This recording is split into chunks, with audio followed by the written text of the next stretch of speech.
샬롬 반갑습니다. 계속해서 창세기 33장부터 35장까지 진행하도록 하겠습니다. 저희가 원래는 11월 말까지 모세오경을 끝내는 게 목사님 저에게 지시한 말씀이셨습니다. 근데 조금 기간을 더 늘려달라고 제가 요청을 드려서 12월 중순까지인데 5장씩 나가서는 답이 없어요. 그렇기 때문에 이제 내일과 모레는 지금 이 35장까지 하지만 금요일과 토요일은 42장까지 좀 읽어주시길 바랍니다. 36장, 42장. 앞으로 7장에서 8장 정도를 조금 스피드하게 나가야 12월 중순까지 끝날 수 있기 때문에 7장에서 8장까지 조금 앞으로 읽도록 하겠습니다. 그러므로 여러분들이 읽어주셔야 할 것은 수요일날, 목요일날에는 36장에서 42장까지 읽어주셔야 됨을 기억해 주시고 함께 읽어주시면 고맙겠습니다. 자, 33장이 야곱이 에서를 만나게 되는 장면입니다. 야곱은 하나님과 씨름을 하고 이 32장에 그때 바뀌었죠. 이스라엘이라는 새 이름을 얻게 됩니다. 이전에는 야코브라는 속이는 자였지만 이제 이스라엘이라는 하나님을 붙들어 이긴 자라는 새로운 이름을 갖고 살아가게 되죠. 그래서 에서를 형을 만나게 되고 에서 형 앞에서도 이제는 전에는 아내들을 먼저 맨 앞에 선두로 보내는 그러한 약한 모습을 보였지만 이스라엘이라는 이름을 갖고 당당히 앞에 나아가서 형을 만나게 되고요. 에서 역시 그동안의 미움을 털어내듯 야곱을 안고 입을 맞추고 우는 장면이 성경에 우리가 성경을 읽으면 볼 수 있었겠습니다. 이에 야곱은 이 모든 것이 하나님의 은혜라며 자신의 가족이 생긴 것도 에서가 자신을 용서한 것도 모두 하나님의 은혜라 말하며 칭송하게 됩니다. 야곱의 가족이 인사한 후 에서는 야곱의 예물을 받지 않겠다라고 사양하지만 야곱은 형에게 자신의 예물을 받아주기를 강권적으로 요청합니다. 그리고 에서는 야곱에게 같이 세일로 가자고 했지만 야곱은 이러한 저러한 핑계를 대며 에서를 따르지 않고요. 오히려 먼저 형 에서에게 출발하며 뒤따르겠다고 하지만 가지 않게 되죠. 야곱이 형 에서를 따라가지 않은 이유는 하나님께서 아브라함과 이삭에게 약속한 땅이 아니기 때문에 그렇습니다. 야곱은 이제 가나안 땅인 세겜에 들어가 장막을 치고 그곳에 거주하는 사람들에게서 밭을 돈을 주고 사게 됩니다. 야곱은 그곳에 제단을 쌓고 엘엘로의 이스라엘 하나님, 이스라엘의 하나님이라 부르며 찬양을 하게 됩니다. 야곱이 세겜의 제단에서 여기죠. 세겜의 제단에서 외친 이스라엘은 이후 이스라엘 백성들의 고백이자 미래가 되기에 큰 의미가 할 수 있겠다라고 볼 수 있습니다. 야곱을 죽이겠다며 분노를 참지 못했던 에서의 마음을 풀어준 것도 빈몸으로 쫓겨나다시피 하였지만 사랑스러운 아내와 자식들 그리고 수많은 재산을 가질 수 있었던 것이 모두 하나님의 은혜였다라는 것을 33장에 우리가 볼 수 있게 되죠. 34장의 키워드는 디나가 폭행을 당하는 장면이 키워드가 되겠습니다. 형 에서에게도 용서를 받았고 이제 야곱 즉 이스라엘이라는 이름을 가진 이 야곱한테는 너무나도 이제 탄탄대로의 삶이 열 것 같았지만 청천벽력 같은 소식을 듣게 되죠. 바로 디나가 강간 레아와 자신의 사이에서 놓았던 딸이 강간당하는 사건이 발생하게 됩니다. 바로 히위 족속 하몰의 아들 세겜이 디나를 강간하게 되죠. 그러나 뻔뻔하게도 디나와 결혼하겠다라고 세겜은 자기 아비 하몰에게 가서 이야기하고 하몰도 야곱에게 찾아가가지고 내 아들 세겜과 디나를 결혼시켜달라고 계속 요청하게 됩니다. 요청을 했던 궁극적인 이유는 그 야곱의 모든 재산을 탐하고 있었기 때문입니다. 그러나 결국에는 이 가문은 멸망을 하게 되죠. 산전수전 다 겪은 야곱의 아들들이 이들의 하몰을 가만히 놔두지가 않는 겁니다. 분노가 일단 너무나도 치밀어 올랐고요. 한번 여러분들도 생각을 해보시면 내 딸이 강간을 당하고 왔는데 그냥 결혼시켜달라. 이거는 때려 죽여도 지금 시원찮을 판에 이건 너무 뻔뻔한 거죠. 사실 사죄를 해도 갈기갈기 찢어 죽이고 싶은데 그것도 모자라서 재산을 탐하며 그냥 결혼시켜달라고 하니 이거는 말이 안 되는 겁니다. 그래서 야곱의 아들들이 이제 꾀를 부리게 되죠. 야곱의 아들들은 세겜과 하몰에게 속여 디나를 결혼시키되 단 할례를 받지 않았으니 할례를 받아야 한다라고 강조를 하게 됩니다.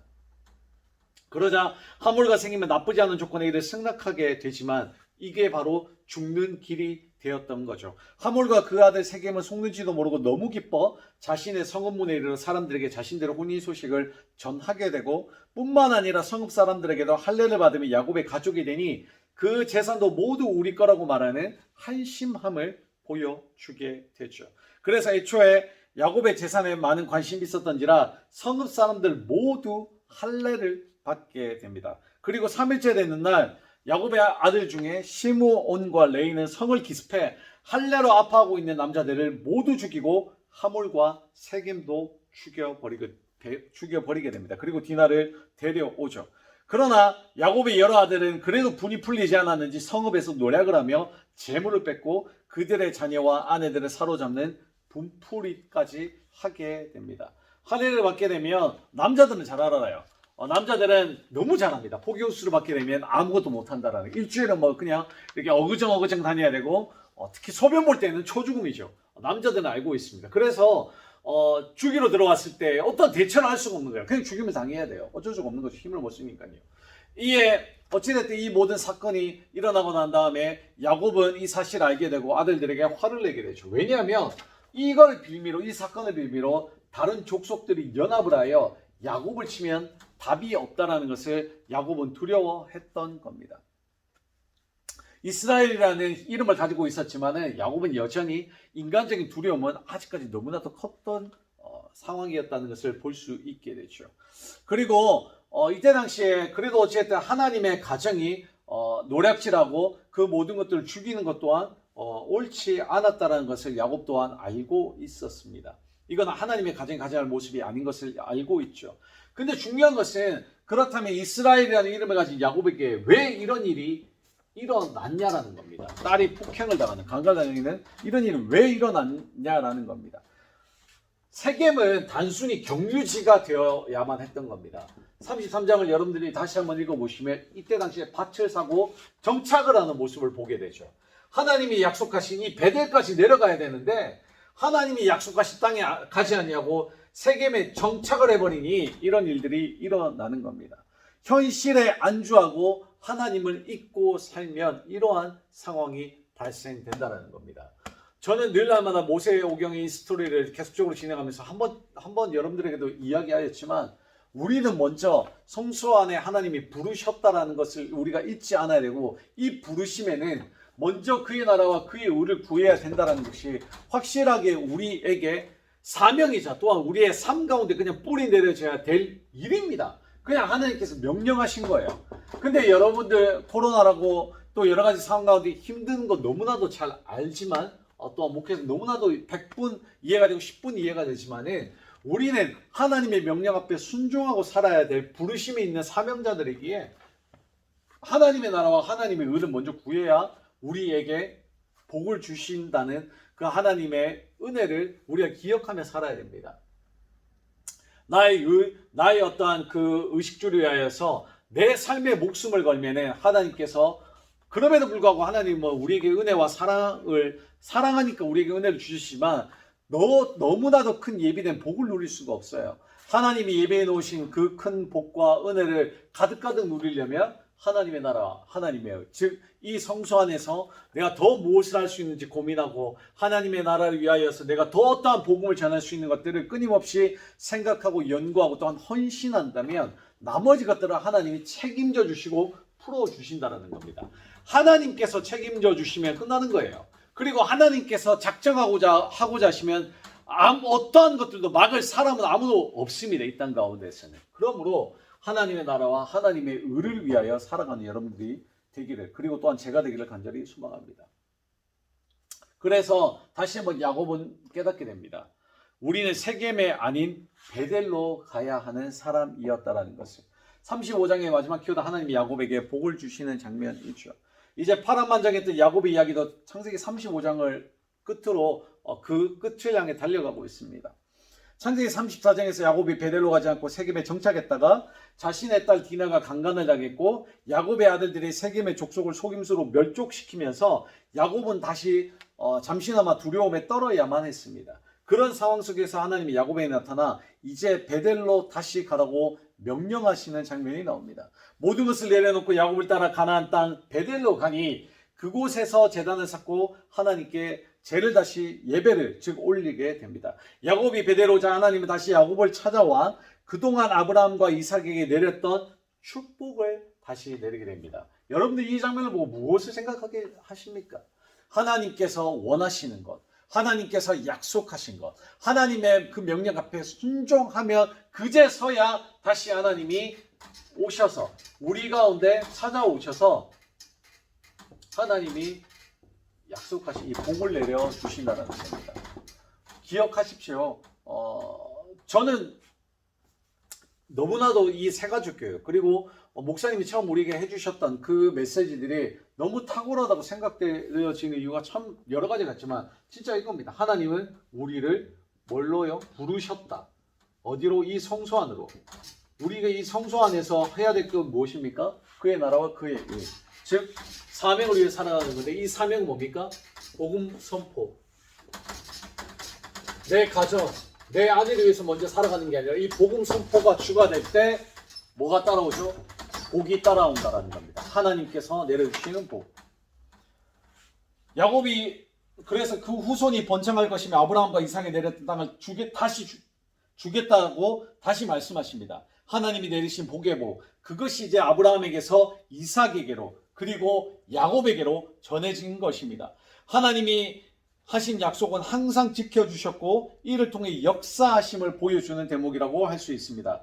야곱의 아내였던 라헬은 마지막 아들을 낳다가 죽고 말죠. 라헬은 숨을 거두면서 낳은 아들의 이름을 슬픔 또는 불행의 아들로 지었으나 아버지 야곱은 다시 베냐민으로 바꿔줍니다. 베냐민이 영광과 번영을 누릴 아들이라는 뜻으로 이름을 바꾼 것입니다. 야곱의 장남 르우벤은 야곱의 첩인 비라와 동침하는 잘못을 저지르게 되는데 또 다른 부인 라헬을 사랑했던 야곱에 대한 레아의 아들 르우벤의 원망이자 장자로서의 축복을 받지 못하는 르우벤의 성격과 그 생활이 어떠했는지를 보여주는 기록이기도 합니다.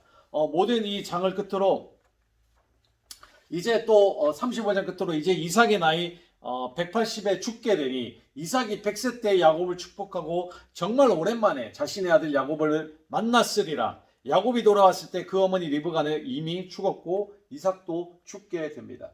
야곱은 이삭과 리브가를 아브라함이 돈을 주고 산 막벨라골에 장사하며 이삭의 시대가 막을 내리는 것이 35장의 마지막입니다.